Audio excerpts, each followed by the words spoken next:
uno de los objetivos de los canales estatales es la difusión de la cultura, el reforzar los valores y la identidad cultural, pero también es producir programas que no solamente entretengan, sino también eduquen. Bueno, Jacqueline Sánchez Carrero, ella es doctora en comunicación por la Universidad de Sevilla, máster en comunicación audiovisual en el espacio iberoamericano y licenciada en comunicación social por la Universidad de los Andes, Venezuela. En el 2008 recibió el premio a la mejor tesis doctoral otorgado por la Radio Televisión de Andalucía. Ha ejercido como guionista, productora y editora de televisión durante 12 años. Es docente investigadora en la Universidad de Sevilla. Es profesora del Máster Universitario de Comunicación y Educación Audiovisual UHU UNIA y del Diplomado de Cine y TV Infantil de la Universidad Santiago de Cali, Colombia. Es codirectora del curso de experto Producción de Contenidos Audiovisuales para el Público Infantil y codirectora de Taller Telekids, iniciativa de alfabetización audiovisual infantil desde 1996, y esto lo continúa ella en la actualidad. Enrique Martínez López, él es licenciado en Historia Moderna y Contemporánea Universal y, licenciado en Historia Moderna y Contemporánea Universal y de España por la Universidad de Sevilla. Es director del Servicio Audiovisual de la Universidad Internacional de Andalucía y de UNIA TV, con más de 500 producciones, conferencias, reportajes y debates. Ha sido coordinador y profesor del módulo Universidad y Televisión en la Maestría de Comunicación Audiovisual de la UNIA, conferencista en distintas universidades de América Latina y profesor del Diplomado de Cine y Televisión Infantil de la Universidad Santiago de Cali, Colombia. Ha dirigido documentales en distintos países de Iberoamérica, como Ecuador, Argentina, Cuba y Portugal, que bueno, además estos han sido galardonados en festivales internacionales también. Y bueno, él también está en el curso Taller de Telekids, iniciativa, como les decía, de alfabetización audiovisual infantil, y también continúa este trabajo en la actualidad. La charla se llama así, Televisión Infantil, Presente y Futuro. Vamos a intercalar algunos videos, algunos los vamos a ver completos, otros no porque son muy largos, pero lo que sí nos gusta es comenzar con esta, digamos, imagen bucólica, ¿no?, que nos recuerda cuando comenzó la televisión. Cuando terminó la Segunda Guerra Mundial, se tiene esa fecha como el inicio de la televisión infantil en el mundo, desde el punto de vista de Inglaterra, claro. Entonces esta es una imagen que nos recuerda cómo hasta ese momento, desde dos décadas antes, hasta ese momento fue cuando empezamos a pensar en los niños ante la pantalla, por la situación que se estaba viviendo en el mundo. Entonces, el primer programa, se dice que el primer programa es este. Se llamaba La Mula Muffin. We want muffins, everybody sing. We want muffins, the mule. Hello everyone. As you see, Muffin the Mule has a new interest in life. Este tipo de trabajo con títeres no deja de estar presente en la mayoría de las parrillas de televisión infantil del mundo, como veremos más adelante. Ya sé que mucho yo no sé, a mí me gusta siempre preguntar. Tus preguntas lejos nos pueden llevar. Muy bien. ¿Qué es trabajo? ¿Qué es jugar? Si hay barreras que saltar. ¿Qué es amor? ¿Qué amistad? Mis dudas terminarán. ¿Qué es el miedo que nos hace reír? Que no quiero mojarme si me encanta irme a bañar. Que así, WhatsApp, ¿por qué es igual que allá? ¿Quién, dónde, cuándo, cómo? ¿Cuál es la gran pregunta? ¡Sí! ¿Cuál es la gran pregunta? Amor. Hola, Hugo. Hola, Hugo. Hola, Lili. Hola, Félix.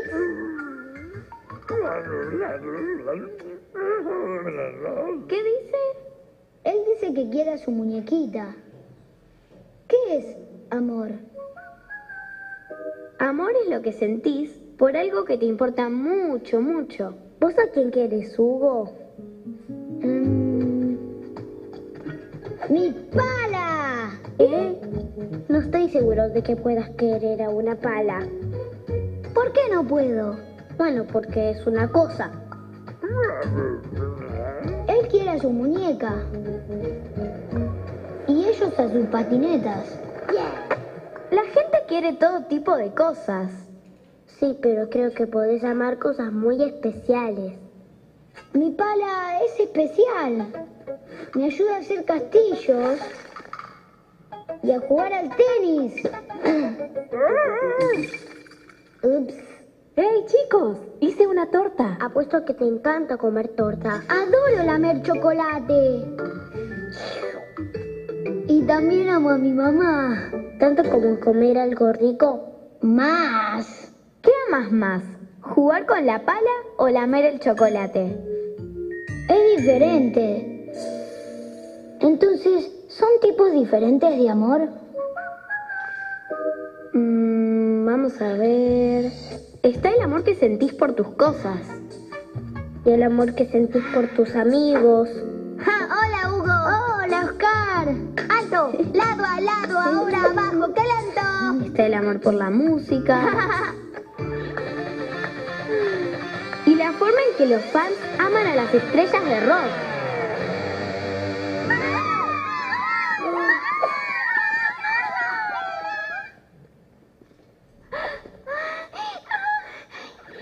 Y después está el amor que sentís por alguien especial, con quien querés estar todo el tiempo y a quien querés hacer feliz.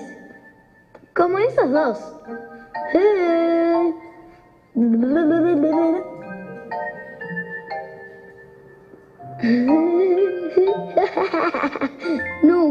Yo nunca voy a hacer eso. Todos los demás lo hacen. Mirá.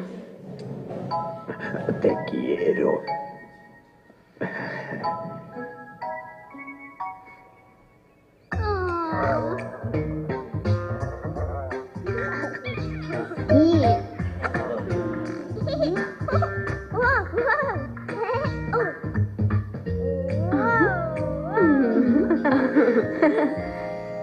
Eso es lo que haces cuando querés a alguien. Entonces, ¿cómo te hace sentir el amor? El amor te hace sentir feliz. Amo a mi mamá, ella me hace feliz. Y querés a tu mejor amigo. Porque él también me hace feliz.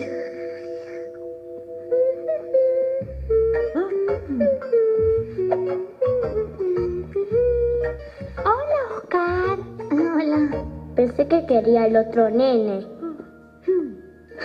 Parece que no. Si quieres a alguien por un día, tal vez no es verdadero amor. Yo quiero a mamá y a papá siempre. Y ellos a vos. Y hasta incluso cuando te portas mal. Hugo, sin hacer ruido. Entonces, el amor puede durar mucho tiempo. Te hace querer hacer feliz a alguien. Y te hace sentir feliz a vos también. Feliz de que tu mejor amigo te quiere muchísimo. Pero triste cuando quieres jugar con otra persona. ¡Hola! ¡Hey, Oscar! ¿Qué tal? Entonces, ¿el amor también puede hacerte sentir triste? ¿Vos qué pensás? El tema de la filosofía para niños, es decir, esto es una serie, un tema, el amor, pero hay otros temas de un programa que se llama Filosofía para Niños, que nació en los años 60, pero que ellos, los productores de Paca Paca han dicho, pero ¿por qué no enseñarle a los niños estos valores importantes, ¿no? Como son el amor, la amistad, la tolerancia, todas estas cosas que conocemos, pero que no las reflejamos a través de guiones emotivos. En algún momento esto nos ha arrugado un poquito el corazón, bien porque tengamos hijos, sobrinos o porque nos acordamos de nuestra infancia, por lo que sea. Está claro que es una producción de alta calidad en cuanto a la técnica, ¿verdad? Porque estamos viendo una técnica distinta, con un personaje, con una estética diferente, pero también es cierto que podemos bajar un poco, ¿no? Bajar un poco ese estatus de la animación e intentar tratar este tema simplemente con los niños. Es decir, en un buen diálogo, en una edición inteligente, como solemos llamarlo, ¿no? En este tipo de producciones permite ahorrar costos, que eso es importante, y hacer una gran producción, porque detrás de aquí hay mucha gente, la animación está cuidadísima, han visto los colores pastel, redondeado, no es nada agresivo, unos fondos que no distraen, pero tienen los elementos importantes, los mismos personajes que son muy humanos, aunque son así cabezones y eso, pero son muy... porque quizá otro tipo de animación no te haría sentir ese afecto inmediato que uno lo recibe. Entonces, es un trabajo muy serio, tanto en contenido como en forma, y que se realiza a nivel internacional, una coproducción que permite realmente tener unos costos muy contenidos para cada uno de ellos, ¿no? Entonces, es importante destacar también esa parte de producción. Gran parte de la televisión para niños es animación, ¿verdad? Estamos de acuerdo todos en eso. También es cierto que existen otros formatos exitosos, la ficción, la acción en vivo, en distintos canales locales, nacionales, internacionales. Y en España estamos viviendo, yo creo que un buen momento, entre comillas, para la animación. Estamos hablando de televisión infantil, sí que hay que tener en cuenta que hoy en día, de hecho, el curso de expertos que dirige Jacqueline lo hemos titulado Contenidos audiovisuales infantiles, en el sentido de que hoy hay muchas pantallas. Y no solo que hay muchas pantallas, sino que están conectadas. Que la serie de televisión se convierte en un juego, de un videojuego, en una película, en una aplicación, está en Internet.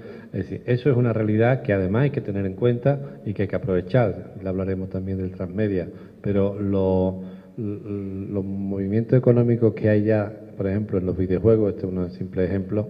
Estamos hablando de que en España hay 19 millones de personas que juegan habitualmente a videojuegos. En Estados Unidos 130 millones, el Reino Unido 34 millones, Polonia, bueno, y en China muchísimo, claro, en Turquía. Me refiero que es un elemento, algo mundial y que está generando, de hecho, el mundo del videojuego ya genera más dinero que el mundo del cine. También es cierto que hay un gran grupo de familias que están tranquilas cuando el niño está frente a la televisión viendo Disney. También es cierto, ¿no? También es cierto, es decir, hasta cierto punto le asegura una comodidad de temas convenientes, aun cuando, tú te has fijado en eso. También hay otra crítica, más bien al hilo de lo que comentaba el compañero, sobre la escasez de la diversidad cultural. Pero sí es verdad que en las últimas películas y últimas series ya están incluyendo en su programación personajes de color, ¿verdad?, de otras culturas. Y bueno, desde Mulan para acá hay mucho que hablar al respecto. Pero sí, bueno, en general, pues hay una crítica que es que hay parte de producción ajena, parte de contenidos clónicos, es decir, contenidos que se repiten en estos canales infantiles, porque recordad que hay que llenar 24 horas de programación de un canal temático infantil. No es una franja, son canales temáticos de 24 horas. Podemos ponernos a las 2 de la mañana y están pasando Bob Esponja, por ejemplo. Yo sé que ahora viene la TDT aquí en México y está pasando un poco como en España, cuando nos pasó en el 2010, que nadie le echaba cuenta. Dice, bueno, pues cuando venga pues la veremos, ¿no?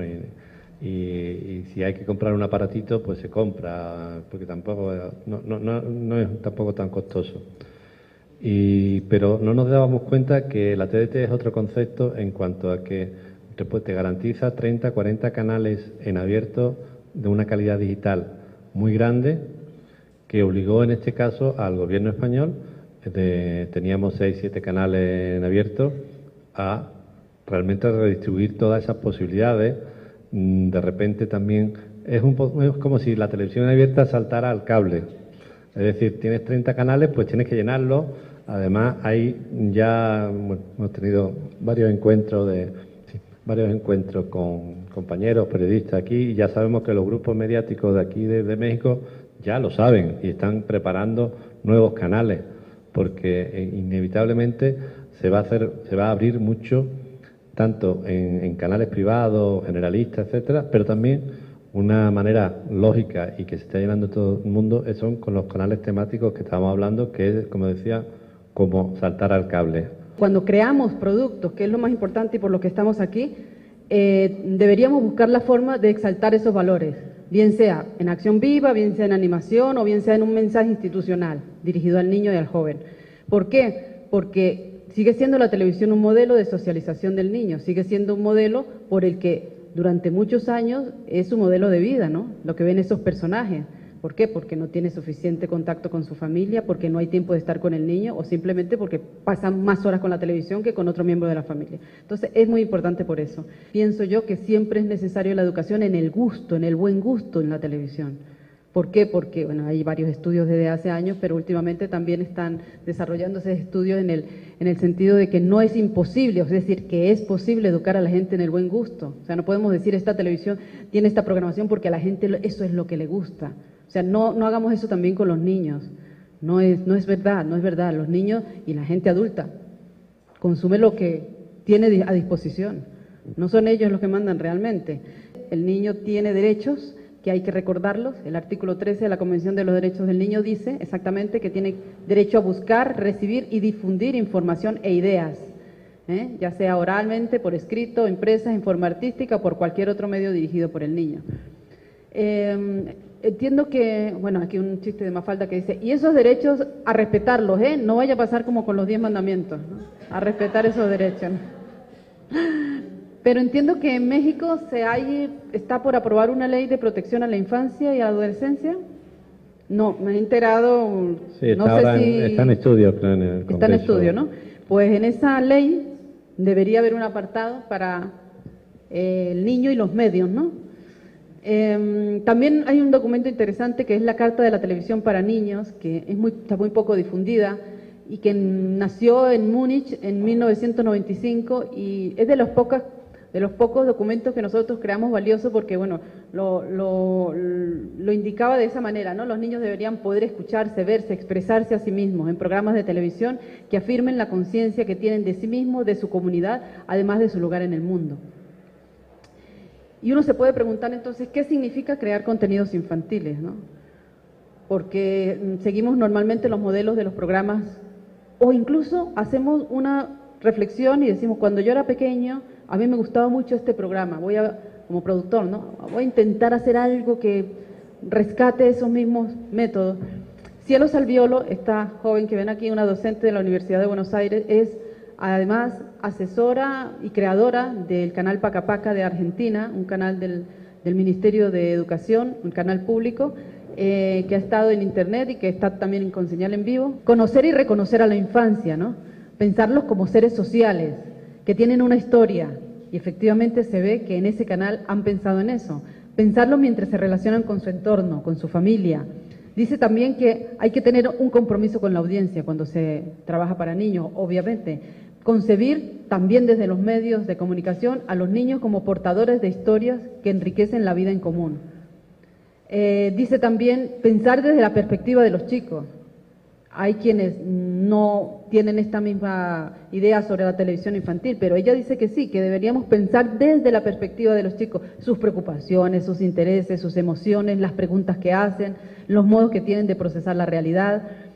Dice que es importante representar la diversidad, eso es más fácil de comprender, y asumir la infancia como un desafío. Siempre nos lo dice, también es profesora de nuestro curso de experto de producción de contenidos audiovisuales para niños y lo dice, ¿no? No está todo hecho, hay cantidades de formatos por realizar en la programación infantil. Ser un estímulo, una motivación, contenidos que inviten a los niños a hacerse preguntas. No podemos ver el programa desde atrás, es decir, ¿qué programas veía yo cuando era pequeño? ¿Qué programas están echando ahora en Disney? ¿Cómo me puedo copiar yo ese formato? ¿Cómo lo puedo adaptar? Sino ver cómo son nuestros niños, los niños que ven nuestra tele, ¿no? Entonces, el niño como público meta en general, pues el niño, ¿para qué visiona el medio? ¿Para qué ve la televisión el niño, por ejemplo? Para aprender, aunque no va con esa intención, ¿no? Para socializar mejor, estar en la onda, oye... Pero justamente, fijaros que esa es la diferencia de Canal Paca Paca. Yo creo que si vemos los contenidos, los invito a verlos en el portal de Canal Paca Paca, los videos, podréis ver otros formatos. Por ejemplo, se le encargó al canal hacer, no lo trajimos creo que no los hemos traído para acá, en esta ocasión, un trabajo sobre el mal de Chagas para niños, ¿no? El mal de Chagas. Es una enfermedad, bueno, en los Andes se da la vinchuca, un insecto que te pica. A través de un insecto te genera el mal de Chagas. Que es una Una dolencia que además se queda crónica en la persona. Y se ha extendido por toda la parte andina. Entonces, ¿cómo le explicamos esto a los niños? Que no sea llamar a un especialista o poner a un presentador, un conductor, a explicarle al niño. Entonces, han hecho una serie de animación fabulosa que se llama Juana y Mateo, en plastilina, animación en plastilina, pero no han dejado de hacer esas entrevistas a los especialistas. ¿Qué han hecho entonces? Han hecho la entrevista a los especialistas, pero no han tomado la imagen, es decir, no han escogido la imagen para ese anuncio, sino solo la voz. Y se la han puesto a alguno de los personajes.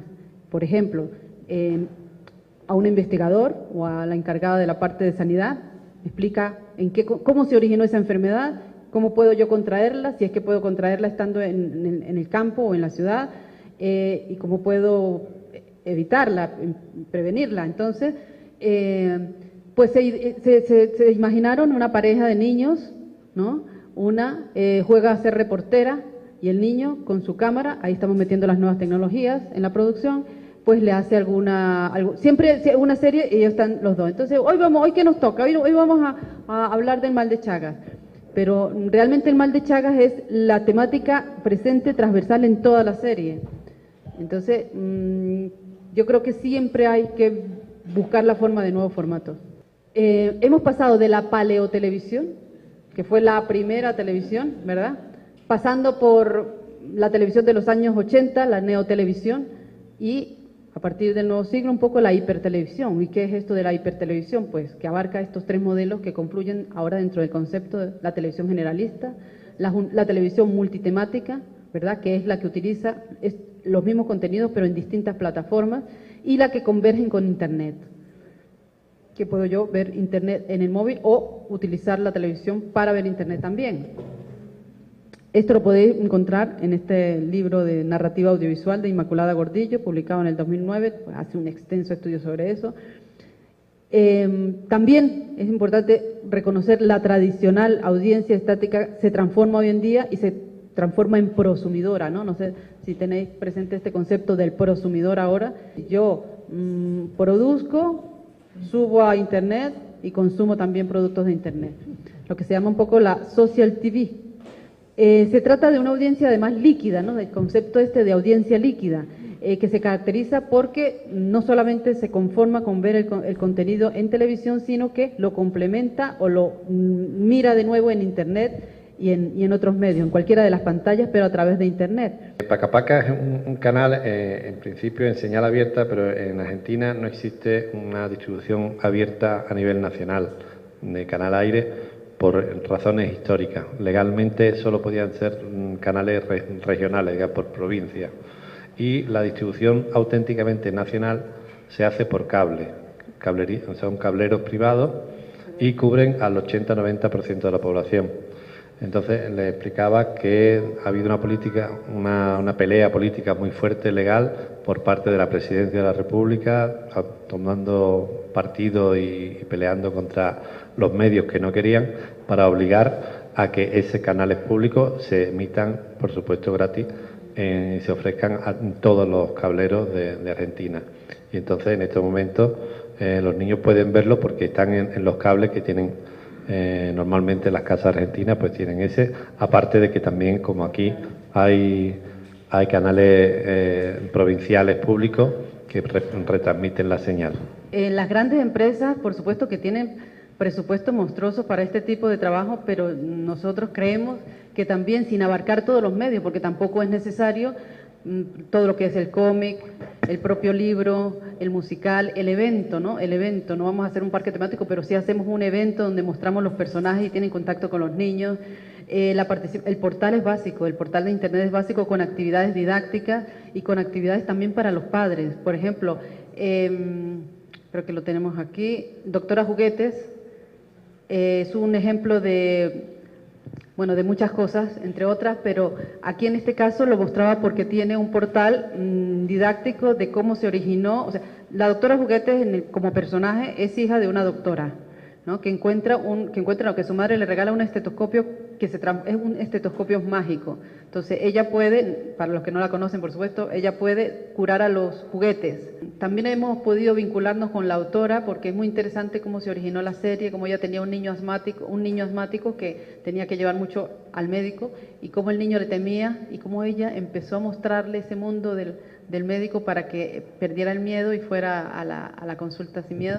De allí nació este personaje que está, yo creo que popularizándose, ¿no? Cuando hablamos del espectador niño, también tenemos que pensar en las edades como productor, ¿no? Cuando hacemos ejercicios con los alumnos, le pedimos una sinopsis de su propuesta y le preguntamos a qué target de edad está destinado. Y hay muchas dudas porque hay mucha producción ahora mismo en televisión internacional para el niño de 2 a 6 años, pero quizás el más descuidado sea de 6 a 12 años, porque luego para adolescentes también hay, ¿verdad? Entonces, esa segmentación tiene diversas ópticas. Hay gente que dice, por supuesto, para niños menores de 2 años, ni se piensa, pero existe televisión para niños menores de 2 años, está Baby TV, entre otros. Para niños de 3 a 6 años, que es el niño preescolar, un contenido, normalmente esa sería la segmentación más amplia, y luego para niños de 6 a 9 años, y ya metemos a los de 10 como preadolescentes, o sea, en la realidad, ¿no? Disney Media Plus ha creado acuerdos de colaboración y campañas 360 grados con las marcas más importantes a nivel nacional, en las que se han integrado todos los medios de comunicación Disney. Entonces podemos ver las grandes marcas con un mismo objetivo, y el mismo objetivo es brindarle al padre o al consumidor, porque es el padre el que autoriza al niño para acceder a todos estos medios, un universo separado en el que ya nos perdemos, ¿no? En el que ya nos podemos perder. Y uno se pregunta, ¿y por qué? ¿Por qué hacen esto? Pues podemos ver cómo ellos categorizan al público y a los soportes. Bueno, en general, para el público objetivo pueden ser todos, pueden ser familias, preescolares, y lo unen con madres, porque el preescolar solo no es un público, preescolares y madre, la madre lo permite o no lo permite, chicos y chicas que ya son no preescolares, hombres y mujeres. Y los soportes, pues todos los que nos podemos imaginar hasta el momento, el mundo virtual, la televisión, los espectáculos en vivo son ya también un soporte, los videojuegos, el móvil, celular online y el social media, ¿verdad? Y escarbamos un poquito más y vemos a lo que considera Disney un fan.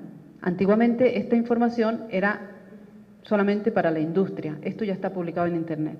Esto lo podemos ver cualquiera de nosotros. Por ejemplo, un estudio que se hace, el universo, es decir, la gente que se le preguntó, pues individuos de mayor de 14 años en España, con una muestra de casi 24.000 y pico de entrevistas, y esta encuesta se hace anualmente. ¿Y cómo se define un fan Disney? Pues se define si ha visitado algún parque temático Disney en los últimos 2 años, primera característica. Si ha comprado un juguete Disney en el último año, si ha comprado en la Disney Store. Fijaros que ya estamos dándonos cuenta si tiene cuenta o no con ciertas pantallas. Si es un moviegoers, es decir, si un fan, acuden al cine a ver películas de su temática, pase lo que pase, familiares, cartoons o comedias para adolescentes. Vamos a ver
porque hace referencia a un personaje con esa característica, pero es universal, claro, al ser muda es universal. Lo analizamos como una aportación de la industria de la animación al niño, porque si conocemos a la mayoría de los niños, el mundo del cine les queda distante. Ver una película en blanco y negro de Charlotte, quizás a los niños más pequeños puede que sí, puede que no, es difícil de ponerlos ante la pantalla a ver un largometraje. Entonces, esta serie producida por una empresa francesa, además en el canal Panda actualmente, lo que hace es acercar el personaje a través de microprogramas de 10 minutos para, claro que sí, es el propio personaje, conserva la esencia total, pero acerca también otra forma de conocer a ese personaje que quizás es 3D, es excelente calidad técnica. Sobre el tema del refrito que estaba diciendo, yo creo que hay que diferenciar refrito con el rescate. O sea, el rescate de un material, en este caso de un personaje como Chaplin, que siempre hay que diferenciar todos los cortos cómicos, las películas cortas cómicas que hacía Chaplin, Buster Keaton y todos los grandes, Harold Lloyd, El Gordo y el Flaco, que hacían películas muy cortas de animación cómica a los largometrajes de Chaplin, que ya tienen evidentemente una historia muy profunda con un personaje. En este caso, bueno, Chaplin, el Charlot, que era un personaje pícaro, que siempre eran cosas que evidentemente no había una historia profunda porque eran cortos cómicos, de hecho el cine cómico se llamó de siempre, y lo que refleja aquí en este corto son más bien esa gama de pequeños relatos donde él, pues en plan pícaro, consigue lo suyo, pero siempre un poco con esa ternura del personaje, pero con ese que no se deja pisar tampoco. Entonces, pero sí yo destaco que hay que rescatar mucho del patrimonio en lo audiovisual, que es que a veces hay generaciones que hemos tenido la suerte de tener esa información. Por ejemplo, en España, repito, Televisión Española nos ofrecía todos estos ciclos de cine, todo de cine cómico, de Hitchcock, de los grandes autores de cine, y entonces en tu casa gratis te podías ver todo este ciclo maravilloso de cine clásico. Ahora ya no. ¿Por qué? Pues porque ahora hay otra dinámica, ahora hay otra pelea, y si lo echan quizás ya son en canales muy temáticos, con poca audiencia. Entonces, lo que antes, digamos, era casi natural, ahora hay que forzarlo, hay que hacer. O sea, no es la herencia de patrimonio, en este caso audiovisual, no se hace por sí sola. Es que ahora nos toca a nosotros pasarlo a nuevas generaciones, no simplemente porque por influencia divina los niños van a conocer esto, ¿no? Nosotros, como igual nos hicieron a nosotros, que nos dieron a conocer esta maravilla, es verdad que ya está cada vez más lejos, esto es el principio del siglo XX, etcétera, pero igual que nos lo enseñaron a nosotros tenemos que enseñarlo a los niños de hoy en día, este material que es sin duda histórico y sobre todo de una gran calidad. No sé si en los estudios que realizan ustedes, y ahorita por ejemplo que están hablando de contenidos, una parte importante, fundamental, es la parte jurídica. Por ejemplo, la parte proteccionista de la propia Comunidad Europea, que es muy estricta en los temas de los contenidos de los temas infantiles, ¿no? Y que eso marca mucho también la calidad de tanto la producción como de la temática.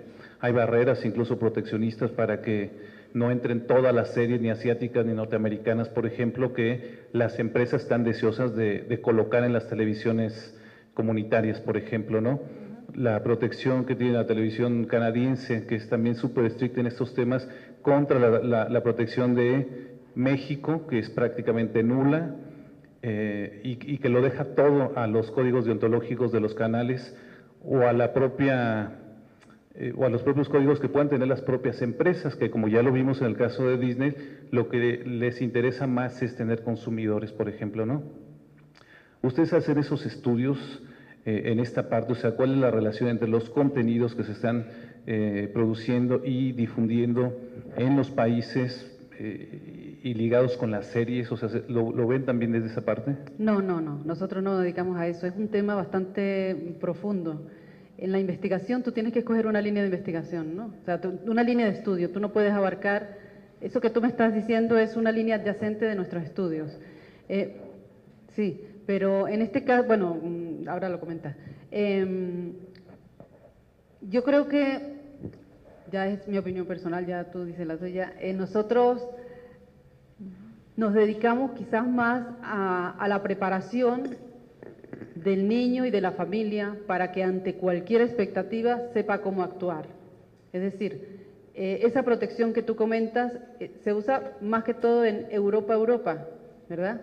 Si bien es cierto que en España puedes también escoger, si entras en Clan TV verás cuántos programas, una gran cantidad de programas destinados a los niños. Muy poco podrías tú decir, si lo analizas, este no lo vería mi hijo porque por esas razones que estás comentando, pero también puedes decir, Bob Esponja está en televisión española y Bob Esponja ¿alguien ha visto Bob Esponja? Capítulos completos. Es verdad que algunos no pueden ser comprensibles para el niño en su totalidad, es imposible por el lenguaje que utiliza. Pero, ¿querías comentar algo más? Bueno, sí, aunque no sea nuestra línea de investigación, sí que hay un ejemplo que muestra lo que comenta, por ejemplo, en Francia, ¿no? En el mundo audiovisual sí que tenemos que tener claro que la realidad audiovisual de cada país es la que la legislación de ese país decide. Punto. Me refiero que son decisiones políticas. Por ejemplo, en prensa escrita. En prensa escrita sí que prácticamente tú vas a cualquier país del mundo y uno abre un periódico y bueno, pues lo abre y ya está. No es realmente, bueno, te da una autorización y punto. Pero en tema audiovisual implica una licencia del Estado porque es una concesión y eso ha hecho que, como decía, hay una diversidad muy grande. El audiovisual es son decisiones políticas muy diversas que demuestra además que realmente cada país puede ir por el camino que le apetezca. Y el ejemplo que te pongo es Francia. Francia es un país absolutamente proteccionista de su industria audiovisual y una de las normas que hizo, que lleva décadas haciéndolo, es llevando a los niños al cine en 10, 12, 14 años, en el colegio, en el horario escolar, los llevan a ver cine francés. Cine francés. ¿Qué pasa? Parece, ¿sabes qué tontería? No sé. Décadas después, el cine, bueno, y luego una legislación muy fuerte en cuanto a porcentaje de películas francesas en las pantallas francesas, en los cines. Y la gente realmente se ha acostumbrado y aprecia muchísimo el cine francés. O sea, la gente naturalmente va a ver el cine francés. Estamos hablando del 40, 50, 60% de cuota de pantalla, con una producción anual muy grande, y es algo que se ha construido a través de que la gente se acostumbre a ver su realidad. Y como mencionas Canadá y otros países en Europa. Y yo creo que es interesante porque demuestra, evita esas invasiones japonesas o norteamericanas, etcétera, que no es que sean ni buenas ni malas, pero que es que tenemos que ver de todo y preferentemente, entiendo yo, lo de uno y luego también lo de los demás, lógicamente. Pero sí hay política en Europa muy consciente de ese proteccionismo que me parece interesante. Bueno, Inglaterra, eso. En España, en ese sentido, no. El otro día veíamos como Susana de la Sierra, ¿no?, una de las directoras del Instituto de Cine, decía, vamos a intentar implantar el visionado de cine no dentro de la escuela, sino asistir al cine como dentro del horario escolar, como una propuesta. Ahí está. No se ha aprobado, pero bueno, está, ¿no? El primer paso está hecho, pero no se ha cumplido. Y como dice Enrique, también estoy de acuerdo con él en que cuando consumes de tu propia cultura desde pequeño es muy distinto cuando ya la madre tiene que llevar al hijo a ver, por ejemplo, este tipo de material. ¿Continuamos? Ya, espera. Gracias. Nada más regresando un poquito a lo que comentaban Claudia y lo que comentaba Abril, yo creo que para poder hacer televisión infantil debemos tener muy claro lo que es un refrito a lo que es rescatable, ¿no? Nada Sí, más totalmente, totalmente. Muchas gracias. Gracias. Aquí. Sí, el último para avanzar, a ver si podemos mostrar todo lo que queremos. Pues yo, para salir un poquito ya del tema de que si eso no es, o lo que es inmortal, eso es histórico, ¿no? Y qué bueno que no plagiarlo, sino darle su crédito a cada quien que haga sus cosas, por supuesto. Pero ¿qué piensan ustedes, por ejemplo, aquí la picardía, hablaba Enrique sobre la picardía, aquí somos pícaros mexicanos, ¿no? y Cantinflas es excepcional. Y El Chavo del Ocho, un comentario de ustedes sobre eso. ¿Eso es televisión infantil? En España no podría pasarse El Chavo del Ocho. ¿No lo conocen? No, bueno, lo conocen muy escasamente, ¿no? Pero escasamente, pero que no cabría hoy en día pasar El Chavo allí. No lo permitirían por distintas razones ya de los temas. ¿No? La ingenuidad esa no es, bueno, se supone que es ingenuidad, es televisión infantil. Se necesita ser ingenuo para hacer televisión infantil, o ser muy creativo o muy visionario. ¿Qué se necesita para hacer televisión infantil? Dice Enrique que todo. Hay que tener un conocimiento de la industria porque si no, no funcionamos, pero yo creo que hay que tener el sentido ético muy presente dentro de la producción y de los productores. Desde todo punto de vista, del punto de vista del derechos de autor, por ejemplo, lo que tú comentabas, nosotros les enseñamos, es que quiero llegar a un punto en el que le mostraremos lo que hacemos en concreto, pero te adelanto eso, ¿no? Yo diría que esas dos grandes, conocimiento de la industria, porque no vamos a producir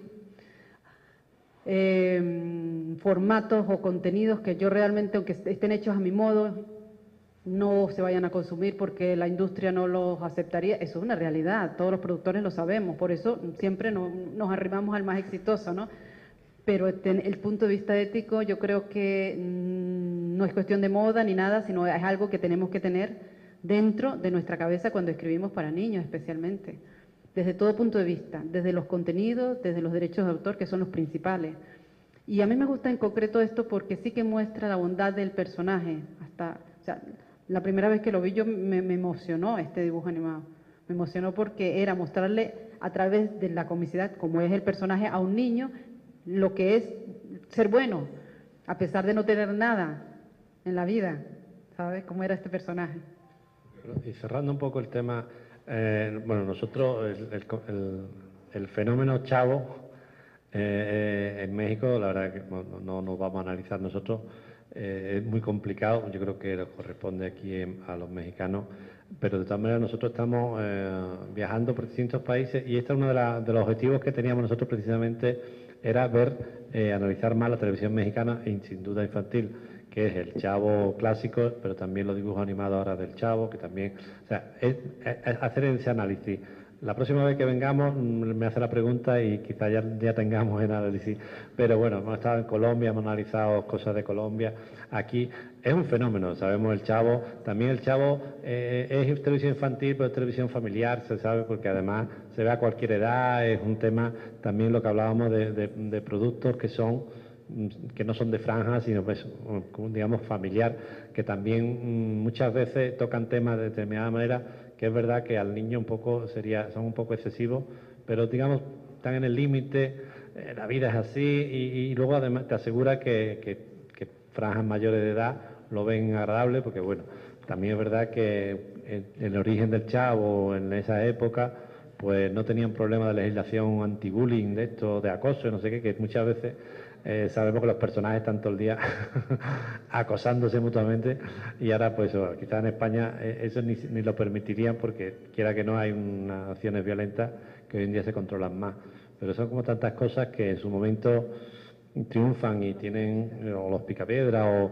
es decir, hay cosas que después pasan los años y claro, no lo podrías hacer igual. Bueno, eso tú sabes que la aspirina hoy en día no la aprobarían como medicamento por todo lo que tiene de contraindicaciones, pero lleva un siglo y ya no hay manera.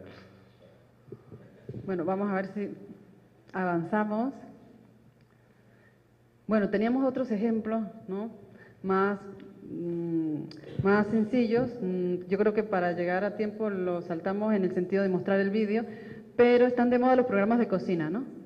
Están de moda los programas de cocina y los niños que cocinan también. No sé si aquí hay realities de ese tipo. En España tenemos MasterChef Junior, por ejemplo, en la temporada pasada con mucho éxito. Yo como productora me ha impresionado mucho lo que los niños pueden hacer, ¿no? En la cocina. Y también me ha impresionado mucho cómo han manejado el programa, cómo se ha coordinado todo, cómo se ha conseguido. y también, obviamente, nosotros nos damos cuenta de los excesos también desde el punto de vista de la producción. No sé si aquí se ha visto. ¿Tenéis algún reality de niños? ¿Sí se ha visto? ¿Alguien lo ha visto? ¿Aquí la compañera?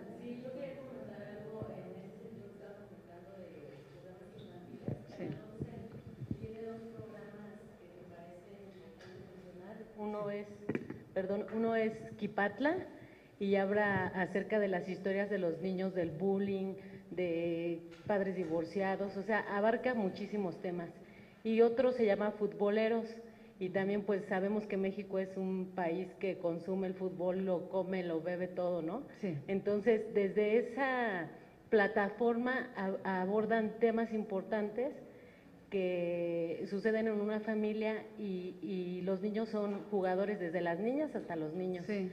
Entonces, abordan temas importantes y los resuelven, y me parece pues que es son programas pues rescatables para que ustedes luego hablamos para que me des bien los datos y sí, poder verlo, porque sí que me interesan. Gracias. Gracias. Bueno, esto de los reality es complicado cuando hablamos de reality y niños, ¿verdad?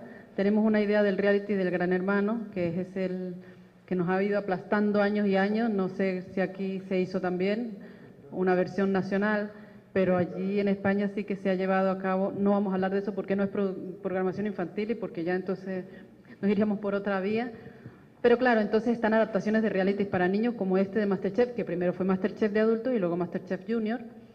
Sí que es impresionante, es impresionante. Es impresionante desde el punto de vista de los niños, lo que son capaces de hacer, repito, y desde el punto de vista de la producción. Es todo un reto, ¿no?, producir este tipo de contenidos. Nosotros nos dedicamos un poco más a esto, nos dedicamos a lo que es media literacy, es decir, es ahondar en las competencias que capacitan al estudiante, nosotros en este caso con niños de primaria, acerca de cómo operan los medios de comunicación, cómo se construye el significado y cómo ellos pueden utilizarlo para reconocer o evaluar esa información.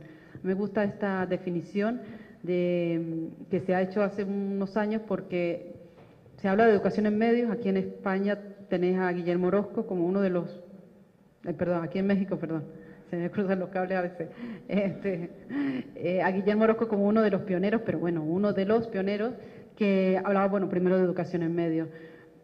Vamos a mostrar un ejemplo de un producto hecho desde la universidad, en este caso la Universidad de Huelva y la Universidad Internacional de Andalucía, pero en este caso es producto de un proyecto de investigación y desarrollo sobre las competencias mediáticas. Se intentó medir si nuestra ciudadanía en Andalucía contaba con habilidades de esto que acabamos de hablar, no solamente de ver, sino de producir. Y como producto final, pues existe un tipo de proyecto que es el proyecto de excelencia que solicita, que requiere que este tipo de estudios tenga un producto que la población lo pueda ver, que eso no se quede en la academia. Entonces se realizaron varios tipos de series, 2 tipos de series en concreto, una para los jóvenes y otra para los niños.